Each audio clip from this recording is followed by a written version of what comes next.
Origin Gents, on Rusuji Reacts, and this is Miscellaneous Myths, Quetzalcoatl. Is that how you pronounce it? I don't know. But the channel only Sarcastic production. I reacted to Miscellaneous Myths, The Five Sun, which basically set the origin story for the old American gods, of how one god spontaneously created four gods, and all four are apparently called Quetzalcoatl or something like that, but only one of them are actually named that. And there are other three gods too, like Quetzalcoatl, which apparently I think is a serpent, white serpent or something like that, and other two gods too. And it's just story was just ridiculous. That felt like more like college, that college campus type story, where everybody just hanging around, somebody throws a tantrum and they do things again. It was just funny, man. Quetzalcoatl, the god who basically lost his leg. That's the one who causes all the trouble all the time. I mean, the first time the humans are there, then I think Quetzalcoatl, the white serpent, basically I guess kicks Quetzalcoatl out when that's the first son, and then they get fight and apparently kills all the humans or something like that. Then they do it again. Quetzalcoatl kills all the humans because that they are not obedient or something like that. Then another son comes, another humans, they redo that again, and then Quetzalcoatl bangs some other god's wife. Then the other god, who's the son at the time, basically burns everybody alive or something. That's just ridiculous, man. So this is one of those gods. It's gonna be fun. Addendum: when I described earlier America as universally Christian European nation, I forgot to add the following footnote. Slavery existed, and so do Native Americans. Yeah, I know Quetzalcoatl is a pterosaur, not a dinosaur. Can we please focus? Yeah, okay. Really old gods are fun because they tend to have spread out and fractalized over time, spawning off culturally specific version of themselves as their story travel around. This can lead to a veritable conspiracy wall of potential connections, drawing disparate gods together to a common origin. Yeah, but in case of Mesoamerican, yeah, that's what they call Mesoamerican gods, feather serpent figure, I think we can make a pretty strong case for a unified origin without having to break out the tinfoil hats. Yeah.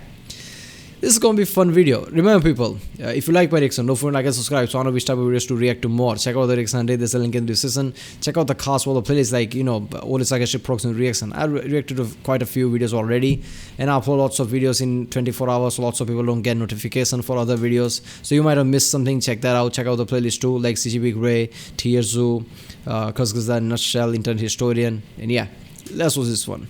Hey, here's a fun thing people seem to forget. Ancient cultures were cultures, as in they changed. See, looking back on them, it's easy to see ancient cultures as these static, creed-based civilizations where everyone lived the same way for hundreds of years and worshipped a multi-theistic pantheon that never underwent any significant changes, and then when the civilization fell apart, everyone in the civilization presumably evaporated or spontaneously mummified themselves. So obviously all Romans wore togas, all Norsemen were seafaring Vikings, and ancient Japan was all katanas and kimonos, which, by the way, would be a good name for a feudal Japan role-playing game. But obviously that's super not true. Just like America's gone from being a universally Christian and European nation to a multicultural melting pot in less than 300 years, ancient civilizations underwent religious and cultural changes all the time. Like, for a big example, ancient Greek worship of the Hellenistic pantheon, which is almost the quintessential ancient pantheon and ancient civilization combo, wasn't ever one consistent thing. Sure, there was a broad-scale state religion, but it was supplemented by dozens, if not hundreds, of localized cults that honored specific deities, and whatever cults were more prominent at any given time also determined what gods were more prominent in worship overall. Stuff was constantly in flux, and as a result, most myths have at least a handful of variant tellings as a result of localization and disparate cult interpretations. There's basically no canon as a result of this natural drift, and in a more dramatic version than choose-your-own-adventure myths, sometimes you had total theistic overhauls as a result of key events in a culture's history. So today we'll be talking about the quintessential Mesoamerican god, the one basically everyone has at least heard about, and even better, the one that had his own Indiana Jones-style cult and a dinosaur named after him. Let's talk Quetzalcoatl. But, as we've just discussed, cultures change, and Quetzalcoatl is an old god, even by Mesoamerican standards. He doesn't have any broad-scale consistent myths or stories, or at least none that we know about anymore. So before I get into the details of how the cult of the feathered serpent became culturally ubiquitous in Mesoamerica, it's time for a history lesson. So the feathered serpent's story begins way back in the lost and found city of Teotihuacan, but Quetzalcoatl only gets codified when the Aztec Empire forms almost 1700 years after that. So let's start there, because it's a starting point that most of us have at least a little bit of understanding of. In my Huitzilopochtli video, I talked about Tenochtitlan, the Aztec capital, which was sacred to the sun god Huitzilopochtli, and in Huitzilopochtli's origin story, we touched on the birth of Quetzalcoatl. Quetzalcoatl, a happy fun deity of arts and crafts who also happened to be an enormous fuck you dragon. What was interesting about that myth is that it doesn't actually explain although she's a happy and that and shows that kind of giant dragon serpent. anything about Quetzalcoatl. Certainly not to the same level of detail that it explains Huitzilopochtli and Coyolxauhqui. He's just kind of not there one minute and there the next, and then they move on. So clearly, Quetzalcoatl was already a major player in the Aztec belief system even before this myth got codified, or he would have warranted a more detailed explanation for why we should care. So where did he come from? Well, the Aztec civilization only really got big in the 14th century, but the people who would become part of the Aztecs, who at this point in history were the Nahua, specifically the Mexica, started migrating into central Mexico as early as the 6th century. They founded Tenochtitlan in the 1300s and started putting together their empire. Now, Huitzilopochtli wasn't that much of a big-shot deity at this point. He'd been relatively small potatoes in the Nahua religion. But after the Aztec Empire was formed in an alliance between three major tribes, this guy Tlacaelel, who had organized the Triple Alliance in the first place, decided to pull an Akhenaten and totally revamp the Nahuatl religion, elevating the former nobody god Huitzilopochtli up to full-scale solar deity and city patron. That's how we got the fun and the sun god we all know and love, and also how we got such a clear-cut origin story for him. It was a government-mandated myth, and frankly, the Aztecs didn't last long enough for it to drift. So if the Aztec/Nahuatl religion underwent such a total overhaul in the early 1400s, what was it like before? And does this maybe explain where Quetzalcoatl actually came from? Well, remember how I brought up Teotihuacan a couple paragraphs ago? Let's go way back, 1700 years before the Aztecs, to 300 BCE, 900 years before the Nahua people entered the scene, and back when nomadic tribes were first starting to form settlements in Mesoamerica. In 200 BCE, somebody, and we still don't know who, starts building Teotihuacan. Within 300 years, by 100 AD,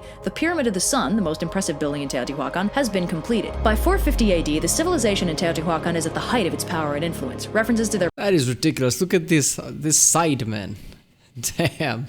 people are found all over Mesoamerica, and evidence of their architectural and art style are similarly common. It's an industrial center and produces all kinds of art, incredible paintings and murals, as well as obsidian tools. The population is estimated to be 125,000 people at least, which would make it the 6th largest city in the world at this point in history. Teotihuacan is functionally an empire a full 1,000 years before the Aztecs are a thing. And side note, the city layout of Teotihuacan is incredibly beautiful. They had a grid. Then around the 6th century, the population of Teotihuacan starts declining. Around the 7th century, the buildings housing the rulers of Teotihuacan are burned to the ground, and several statues are shattered with their pieces being deliberately scattered. Shortly thereafter, the city is completely abandoned, and just like that, a great civilization is gone. And no, we don't know why. That's what makes this fun. The current theory is that there was some kind of let's be honest, some other tribe came in who's more like how Mongols were, a nomadic type of tribe who basically came and slowly destroyed culture.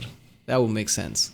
internal unrest, maybe even a civil uprising, possibly fueled by some climate-shifting induced droughts that we know occurred around 500 AD. But we still don't know for sure why the city was abandoned. Now, we know next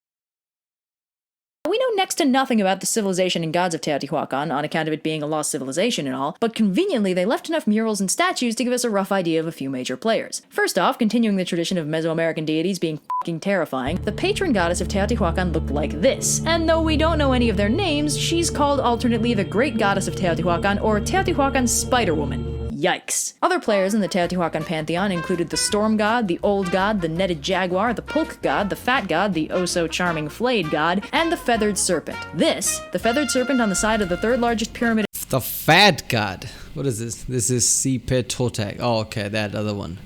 Aztec flayed god of springtime and agriculture, mostly because I couldn't find a representative of the Teotihuacan one. Charming Flayed God, and the Feathered Serpent. This, the Feathered Serpent on the side of the 3rd largest pyramid in Teotihuacan, is the first recognizable reference to the god that would come to be known by the Aztecs as Quetzalcoatl, although it is worth noting that the earliest representation of feathered serpents, although not necessarily as a singular deity, date all the way back to the Olmecs in 900 BC. Now obviously, cultures swap gods all the time, the Romans being particularly egregious in this regard. And while the Flayed God also shows up later in a few places as a god of household chores, household chores? The man has no skin! The Feathered Serpent appears to be by far the biggest contribution that Teotihuacan affected on the greater Mesoamerican belief system. And unlike the Romans, who took totally separate gods and acted like they were the same under different names, in this case, the Mesoamerican Feathered Serpent really does seem to be all the same god, but known by different names in different tribes. The Nahuatl called him. What Romans did is, you could see that as somewhat of a smart. They just saw some different gods, like, what are the chances there are other gods too? That's just probably the same god, but they are saying, their name is different. So obviously they saw the similarities and just thought they are the same god. I mean, this is the Roman god, whatever, and that's the same god. They're just calling it differently. Quetzalcoatl, while the Yucatec Mayans called him Kukulkan and the Quiche Maya called him Cucumats. I'm definitely saying that wrong, I apologize. Pretty much every Mesoamerican tribe had a feathered serpent, some kind of interpretation of the original Teotihuacan god. And given that Teotihuacan had clearly been a trade hub, it kind of makes sense that some of their gods might have gone out along trade routes. Quetzalcoatl is functionally much older and more widely worshipped than any of the other Aztec deities, which you can actually kind of tell just by virtue of how little is said about him. Don't follow? See, old gods have a tendency to fade into cultural ubiquity because everybody worships them, everybody knows them, so why would they write about something everybody already knows? It would be like if somebody wrote a step-by-step instruction manual on how to operate a flush toilet or made a 20-foot sculpted frieze describing the fitness gram pacer test. Why would you do that? So as a result, we find terse references that imply a backstory we can't find and maybe stories that weren't even written down because they were probably just known by everybody. Whereas Huitzilopochtli's single noteworthy story is perfectly documented, the feathered serpent is a mess of fragmented legends frequently referencing facts or events that probably used to be well known. There are very Damn, really? I never thought of that, but that makes sense. Like, if you find, very little text concerning something, and it's really old god, that's probably one of the, older, more accepted gods, because why would you write down? That makes sense, man. scattered myths describing his birth, but most of them sound kind of like, and this was the birth of Quetzalcoatl, with no further explanation about who he is or why it's a big deal, like it's some big pop culture reference or a sweet cameo everyone would get. There's a Yucatec Maya version where his birth story is basically that a snake is born to a human family, and his older sister explicitly recognizes the snake as the feathered serpent god. So he's clearly a pre-existing player, and not even his origin stories properly explain where he comes from. And in contrast, Huitzilopochtli's origin story explicitly ends with a why you should care explanation, assigning him the ability to keep the world from getting eaten. Quetzalcoatl never gets that treatment, probably because he never had to, which means us modern people, who lack the cultural ubiquity and the context that would have existed at the time, have no idea what his general deal was. But anyway, moving on from that bout of rampant theorizing, given the fact that there were so many fascinating Lovecraftian gods in Teotihuacan, why was it that only the feathered serpent got so popular? Why not the flayed guy or that jaguar thing? Well, according to some theories, the feathered serpent had the advantage of some hefty symbolism to help him get so popular to begin with. First off, although dragons may make sense to us now, the concept of a flying snake is kind of an inherent contradiction if you think about it. Since he could fly, he was inherently divine, but his snakeness also made him earthly. A being that was both of heaven and of earth was potentially a useful bit of dualism. Maybe that's why the feathered serpent ended up with such a prolific cult, although the word cult kind of has wrong implications. But regardless, after, or perhaps even before the fall of Teotihuacan, feathered serpent worship and iconography spread all over the place. Everywhere his influence landed, he was interpreted in a different way. The Nahua saw him as a god of the winds and of creativity, while the Quiche Maya had him as a creator deity with an affiliation with wind and rain, who also carried the sun god Tohil through the sky. The Lacandon Maya, meanwhile, saw him as less of a fun god and more of a giant monster that also happened to be a pet of the sun god. There were recurring trends. Usually he had some affiliation with the wind or the weather, and was okay. So different cultures saw it differently. One of the culture literally saw the god as evil. Damn, okay.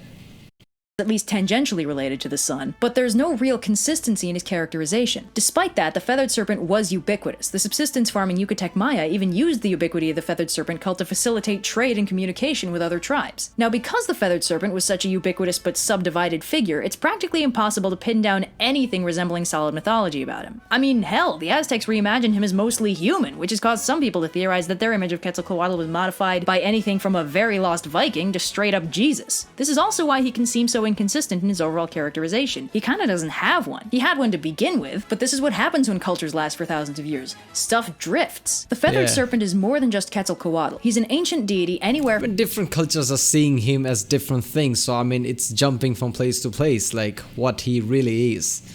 From 2200 to 3000 years old that we can only get a proper glimpse of through the dozens of different interpretations that the tribes of Mesoamerica assigned to him over the millennia, which is super cool, but also kind of Lovecraftian. I mean, those Teotihuacan placeholder god names sound straight up at the Mountains of Madness. The Flayed God? Seriously? Look out, new world, here we come. Brave, intrepid, and then some. Pioneers of maximum audacity whose If you gotta... Wait a minute, it's still there? I mean, the ruins are still there? Huh, how to go then? maze. Yeah, that's the thing, isn't it? Nobody lets you climb the pyramids anymore. Show that we are just the team to live where others merely dream. I think I'll be fine. Building up a head of steam on the trail we blaze. Yeah, okay. So Quetzalcoatl, the serpent god. The Five Sons video was awesome. More of an origin type of thing about the sun thing. I liked how there was this college frat type of mentality went in that video. So apparently this guy is even older, and it was so wide, widespread and accepted that didn't have much of a story to it, and all the different cultures see it differently. So the true nature of the god was jumping. I mean, yeah, that makes. I mean, the Persephone from the the video Hades and Persephone, we learned that how her meaning changed over the time. I mean, yeah, that makes sense. Alright, people, if you like my reaction, don't forget to like and subscribe. Check out the reaction. There's a link in the description. Check out the cast for the playlist. Check out the end cards, and I guess I'll see you next time.